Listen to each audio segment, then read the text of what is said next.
kita mengenai hadis pembagian Ramadan menjadi 3. Saya tidak bercerita dari hadis itu karena pakar hadis mendapatkan hadis itu bermasalah. Kita nggak perlu mengejar pahala 10 hari pertama rahmat, 10 hari kedua maghfirah. Kita nggak perlu mengajar itu. Yang jelas fastabiqul khairat. Kita berlomba-lomba untuk mencari kebaikan di bulan Ramadan. Karena istibaq, berlomba-lomba di dalam kebaikan ini akan sangat bermanfaat kepada kita. Kita semua akan meninggal, dan nanti di saat yang sudah ditentukan oleh Allah, kita semua dibangkitkan oleh Allah, berada di satu tempat. Dari mulai zamannya Nabiullah Adam sampai orang terakhir di dunia menjelang kiamat dikumpulkan menjadi satu di satu tempat, yaitu yang disebut mahsyar. Pernah gak kita berpikir kita akan berkumpul di satu tempat yang mana di tempat itu saking susahnya, saking stresnya, sampai orang itu ketika dibangkitkan dalam keadaan, mohon maaf, dalam keadaan telanjang, itu saja sudah tidak peduli. Kita sudah tidak punya rasa malu waktu itu. Di saat itu kita sudah tidak ada rasa apapun kecuali stres. Digambarkan di dalam Al-Quran, likulli imri'in minhum yawma idzin sya'nun yughni. Setiap satu masing-masing mempunyai masalah sendiri, dan itu membuat seseorang lupa. Mereka semua ngantri. Ngantri ngapain? Bukan ngantri minyak goreng. Hah? Paling lama orang ngantri minyak goreng berapa jam? Hah?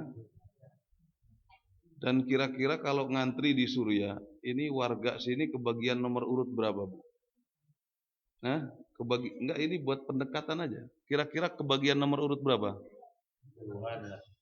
Taruhlah nomor 30. Itu kita ngantri berapa jam? Taruhlah 2 jam. Itu nanti di mahsyar miliaran orang. Andai pada saat ini, yang saya baca di Google itu, jumlah penduduk di dunia 7 miliar. Bagaimana ditambah dengan zaman orang tua kita, ditambah dengan orang zaman kakek kita, ditambah lagi dengan orang di zamannya Nabi kita, di zamannya Nabi-Nabi sampai ke Nabi Adam. Belum lagi ditambah dengan zamannya anak cucu kita sampai hari kiamat. Tidak terhitung miliaran orang. Andai ibu kebagian nomor antrian 1.500.775.000, kira-kira jam berapa, Bu, bisa selesai? Sementara sebagian ada yang diceritakan dalam hadis, sebagian ada yang tenggelam dengan keringatnya. Bahkan saking frustasinya orang, kebagian nomor antrian berapa? 1.500.000.000. Sementara satu orang aja ketika dihisab, pertama kali dihisab ibadahnya, sholatnya, kemudian pakaiannya, kemudian makanannya, kemudian mulutnya, kemudian tangannya, kemudian matanya, kemudian kakinya, semua dihisab. untuk satu orang kira-kira menghisab butuh waktu berapa lama? Seandainya di depan kita yang dihisab ternyata jamaah benghar, wah tambah lama lagi. Saking frustasinya, sampai sebagian di antara mereka ada yang meminta, ya Allah, andai proses hisab ini sebagai penentu kami ke surga atau ke neraka, dan andai kami berhak mendapatkan neraka, udahlah masukin aja kita ke neraka. Saking stresnya ngantri. Tetapi ada beberapa orang yang justru dapat dispensasi. Kalau di bank itu nasabah prioritas. Ada sebagian orang yang dapat prioritas. Sehingga yang harusnya bermiliar-miliar orang, kita bisa melewati semuanya. Siapakah mereka? Mereka yang selalu tergerak untuk berbuat kebaikan. Mereka yang di dalam hatinya betul-betul memahami makna fastabiqul khairat. Nah, dalam satu hadis Rasulullah mengatakan apa? La yazalu qaumun yata'akharuna hatta yuakhirahumullahu yaumal qiyamah. Sebagian orang ada yang males-malesan untuk berbuat baik, sehingga tidak melaksanakan kebaikan kecuali berada di penghujung. Yang lain udah selesai ngerjain kebaikan, dia belum. Nah, orang yang semacam ini yuakhirahumullahu yaumal qiyamah. Nanti di akhirat antriana pangujungna tah.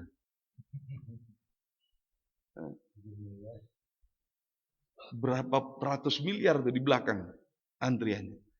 Sementara orang aja udah kadung stres. Bahkan saking stresnya berani demo Nabi Adam. Jadi Nabi Adam itu pernah didemo 2 kali. Pernah apa? Didemo 2 kali.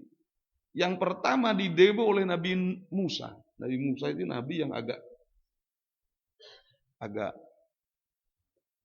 keras lah. Main gaplok. Nggak sepakat, nggak cocok, gampleng. Itu Nabi Musa. Tapi anehnya Nabi Musa itu nabi yang dicintai oleh Allah. Sehingga saya kalau baca tafsir itu kadang-kadang suka sampai kebayang, ya Allah, andai saya diizinkan mimpi bertemu Nabi, pengen ketemu sama Nabi Musa, pengen tahu orangnya kayak apa. Orangnya ini kayak brengkel, tau brengkel? Brengkel, tahun bahasa Sunda brengkel. Hah? Brengkel kalau disuruh tuh, ngeyel, orangnya ngeyel. Pernah satu saat bawa 40 orang santrinya untuk menjadikan mereka sebagai saksi atas pertemuannya dengan Allah di Gunung Turi Saina. Selepas itu Nabi Musa bawa lauh, bawa perjanjian dari Allah yang ditulis dalam papan. Dia bilang, santri, ini saya dapat amandemen dari Allah, kewajiban-kewajiban kalian, aturan hidup, kitab yang ditulis oleh Allah di lauh. Apa jawab? Ya emang nabinya brengkel, umatnya kayak brengkel oke gitu. Bani Israel tuh brengkel. Begitu dikasih tahu ke umatnya bilang apa? Itu percaya, saya nggak percaya. Sampai mengatakan apa? Lan nu'mina laka hatta narallaha jahratan. Dalam Al-Quran, saya nggak percaya sampai saya betul-betul ketemu sama Allah, kayak kamu ketemu sama Allah. Ini muridnya begitu. Akhirnya Allah nggak begitu senang, fa akhadhathumus sa'iqatu bi dzulmihim. Kemudian disambar petir, mereka mati semua. Begitu mati malah dibela sama Musa. Ya Allah, muncul orang pasapen, ieu teh naonan ieu teh? Geuning dipawatkeun sadaya. Saya ambil mereka itu untuk saya jadikan saksi. Andai mereka meninggal berarti saya nggak punya saksi. Mun geus kitu, geus abdi belah paehan sakalian. Dalam Al-Quran apa? Wa iyaya. Udah saya juga bunuh aja sekalian. Biar nggak ada nabi-nabian guys. Akhirnya dihirupkan dia. Nabi Musa itu nabi yang paling dimanja. Manja ke Allah, manja. Ingat cerita Isra Mi'raj. Ketika Rasulullah dikasih sholat 50 waktu apa? Mat, semua kuat mat. Minta diskon. Hah? Umat anda mau kuat, yakin. Umat orang bagaimana kuat. Minta diskon mat. Datang deh ke Allah. Begitu turun gimana mat? Di diskon 5%, 45. Sampai 9 kali disuruh naik. Ulat minta kurangan deh. Ini Nabi Musa. Jadi nabi yang manja. Allah ini kayak dibikin teman sama Nabi Musa. Nah, Nabi Musa itu pernah demo Nabi Adam. Ya. Ya kita percaya kalau mereka itu tidaklah meninggal secara fisik, bal ahya'un 'inda rabbihim yurzaqun. Mereka ini hidup di samping Allah. Nah, makanya bisa saling ketemu satu sama lain. Kayak cerita Isra Mi'raj, Nabi Muhammad ketemu dengan Nabi Musa, ketemu Nabi Isa, nabi-nabi yang lain. Ya, itu hadisnya sahih.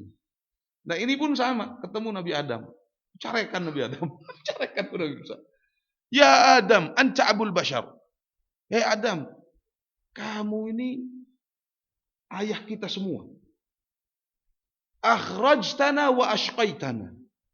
Kamu yang menyebabkan kami keluar dari surga, sehingga kami ini susah. Di bumi ini susah. Karena dikeluarkan di surga, sebagian ek dahar bengeng ngagadekeun bapak KB. Sebagian di udag-udag rentenir, di udag-udag leasing. Itu gara-gara kita di dunia kan. Coba kalau kita hidup di neraka, di surga. Nggak ada begitu-begitu. Tapi diprotes. Akhrajtana wa ashqaitana. Kau keluarkan kami sehingga kami di dunia ini susah. Di udag-udag Fir'aun. Ya ini ceritanya dia. Saya dikejar-kejar, mau dibunuh orang. Wah, hirup tuh genah gara-gara mana ya? Apa jawab Nabi Adam? Hei, incu gitu. Incunya. Kan incu nah. Incu ngomong teka bener. Kamu ini kan kalimullah. Kamu ini orang yang mempunyai predikat berkomunikasi dengan Allah. Mestinya kamu cerdas.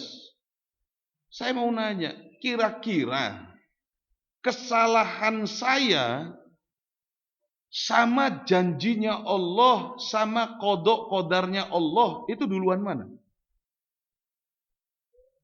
Nabi Musa bilang, ya pasti duluan kodok kodarnya Allah. Karena tidak mungkin ada pergerakan di muka bumi ini terkecuali lewat kodok kodarnya Allah. Kamu tahu bahwa jauh sebelum saya diciptakan, Allah Subhanahu wa taala ya, pernah berjanji ke malaikat, "Inni ja'ilun fil ardi khalifah." Saya akan ciptakan khalifah di muka bumi ini. Itu sebelum saya diciptakan. Janjinya Allah sama kesalahan saya itu duluan mana? Duluan janji. Yang satu nanya ke Allah kunaon kemarin dikeluarkan. Kalau mau demonya sama Allah sana. Akhirnya Nabi Musa diam. Ya sudah. Ya, jadi karena adapun kesalahannya memakan buah, itu sebenarnya saya nggak cocok bilang buah khuldi. Yang bilang buah khuldi itu setan sebenarnya. Allah itu nggak pernah nyebutin buah khuldi. Allah itu cuma bilang, ya Adamu uskun anta wa zawjukal jannah wala taqraba hadhihi syajarah. Kamu jangan deketin pohon ini. Nggak disebutin pohon apa.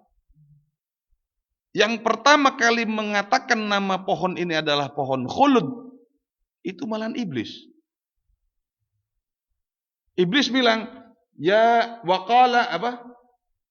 Waqala ya Adamu hal adulluka ala syajaratil khuldi wa mulkin la yabla. Dalam Al-Quran. Iblis bilang, ya Adam, mau nggak kamu saya kasih tahu pohon keabadian dan kerajaan yang tidak mungkin sirna. Berarti yang ngasih nama pohon ini pohon khuldi itu siapa? Iblis lah. Kita jangan ikut-ikutan. Buah khuldi, buah naon lah. Pokoknya mengadahar tangkal eta be. Lah adapun kesalahannya melalui makan buah itu, melalui apapun itu, yang jelas ada skenario besar Allah kepengen menurunkan Adam, dan itu sudah ada jauh sebelum Adam diciptakan. Yang disebut kodok kodar. Paham ya?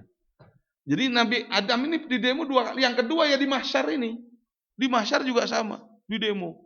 Wah, lillalah teuing ieu ngantri BBM turun-turun di demo.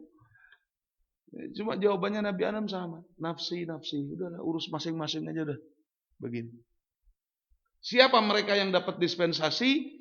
Al-mustabiqina bil khairat. Orang-orang yang selalu berlomba di dalam kebaikan. Ketika ada kebaikan, hati kita langsung tergerak. Ada kajian, hati kita langsung tergerak. Ada sholat berjamaah, hati kita langsung tergerak. Nah, orang yang semacam ini insya Allah besok di mahsyar akan dapat dispensasi sehingga mampu mendahului umat-umat sebelumnya. Terlebih sekarang kita di bulan Ramadan, ya. Jadi memasuki bulan kedua, pekan kedua harus tambah semangat. Apa yang kemarin belum dicapai, Quran baru berapa lembar, wah kita harus hajar nih di pekan kedua. Kemudian kesalahan-kesalahan di pekan pertama kita pertahankan supaya jangan dilaksanakan di pekan kedua. Ini insya Allah yang dimaksud oleh Rasulullah SAW, bahwa al-kayyis man dana nafsah, orang yang beruntung, orang yang mampu mengintrospeksi diri. Al-kayyis, Rasulullah pernah nanya ke sahabatnya, tahu nggak kalian orang yang rugi?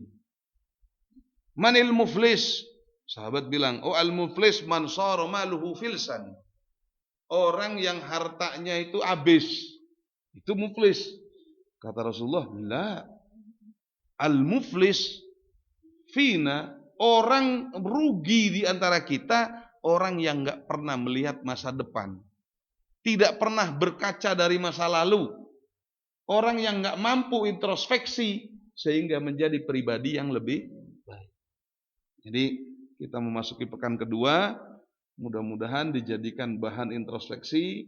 Semoga apa yang belum tercapai kita capai di pekan kedua, dan kesalahan yang sudah kita kerjakan di pekan pertama mudah-mudahan kita minta maaf sama Allah, semoga dimaafkan oleh Allah.